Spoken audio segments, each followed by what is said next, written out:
bring in Democratic Senator Bob Casey of Pennsylvania, a member of the National Security Working Group and co-chair of the Weapons of Mass Destruction and Terrorism Caucus. Thank you so much, Senator, for your time today.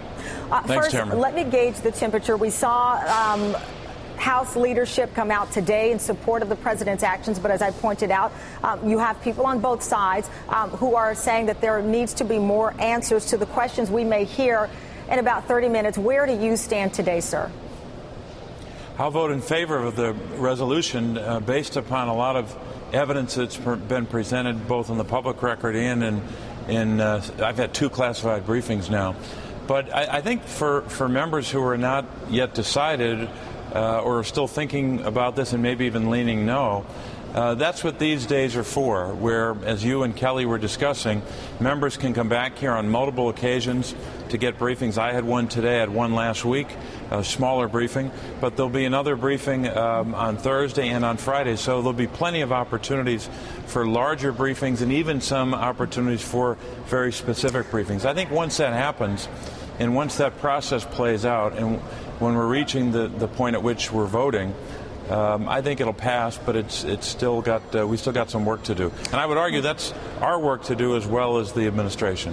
Let me play a little of what Senator Ron Johnson of Wisconsin, what he had to say this morning on MSNBC, of some of the lingering concerns he at least has. Let's listen in. I mean, really, what is the main goal? What are the specific objectives? What are the strategies to achieve those objectives? And then, quite honestly, are we prepared for the repercussions? So the series of questions there. So let's take it at if the evidence that you've seen is accurate. We know that this consists of blood samples and hair. Even still, the UN has not completed its investigation. We know that. And we also know from the very beginning, sir, that it is quite clear chemical weapons have been used, but the argument for at least some is that there's no proof of who used those chemical weapons. With all of that said, going back to Senator Johnson's question that I think a lot of people want to know, the average American, what are the repercussions, even if this is a limited and strategic strike that we are to see in our future? Well, first of all, I have no doubt that he used them. I have no doubt that he used them before on other occasions, but no question that he used it in this case where thousands of people were adversely impacted, more than 400 children. But in addition to what we know about the use of them, I also am firmly convinced that if we don't act and make it very clear to Mr. Assad, but also to the Iranian regime, to Hezbollah, to any terrorist organization in the world, even Al-Qaeda, who's always in our sights, that we're not going to tolerate the use of chemical weapons at any time, anywhere. Secondly, I think this is going to be very important in terms of the message that it sends to the regime in Iran who plots against us every single day and to terrorist organizations like Hezbollah. They will be watching whether or not we take this seriously, whether or not we're going to do more than condemn the use of chemical weapons, whether or not we're going to enforce the rule that's been around for almost 100 years. But you've seen what happened with David Cameron and lawmakers in the UK who push back and have been allies of the U.S. On many other ventures, questionable ones that did not turn out the way they should have, but still nevertheless been there. You don't have the support of the allies here, and you still have, again, and limited information depending on what committee some of the lawmakers serve on, the question of what is the main goal. And I think, again, sir, you have average Americans who say, okay, the administration does not want to remove Assad from power. They want to strike. And it brings us back to the then what scenario, which I don't believe is unreasonable question to ask.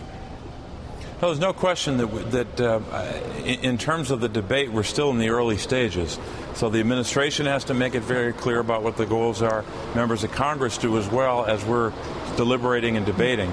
But I think at the end of the day, when we actually have a vote, number one is I think there'll be enough support to pass this. But number two, the effort won't solely be an American effort. There'll be our allies, and in one way or another will be helping us. One of the reasons we have to do a good bit of the work here is we're the only country in the world with the capacity that is necessary here.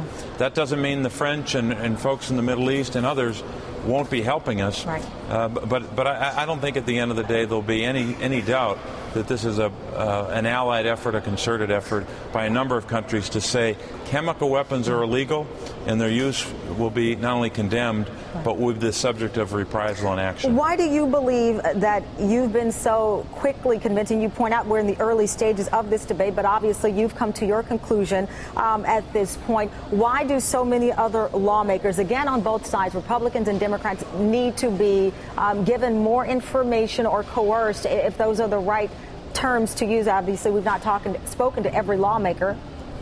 Well, part of it is, Tamron, that part of the answer is members of Congress have to deal with hundreds of issues. Some concentrate on various issues more than others. For a lot of members of Congress in both parties, this is rather new. This conflict in Syria is new. I've spent a lot of time on it. I've also been tracking it maybe more closely than a lot. And I had some early indications that about the facts here that maybe some didn't have. I learned a lot today, though, in the briefing that I had, which only bolsters, only strengthens the determination that I've made, and I think that ultimately most members of Congress will have made by the time we vote next week. And without congressional approval, what will happen? I think we're going to get the support in the Congress to stand behind the decision that the President has made about our national security interests and also about the need to take action. Senator Bob Casey, thank you so much for your time, sir. I greatly appreciate it. And again,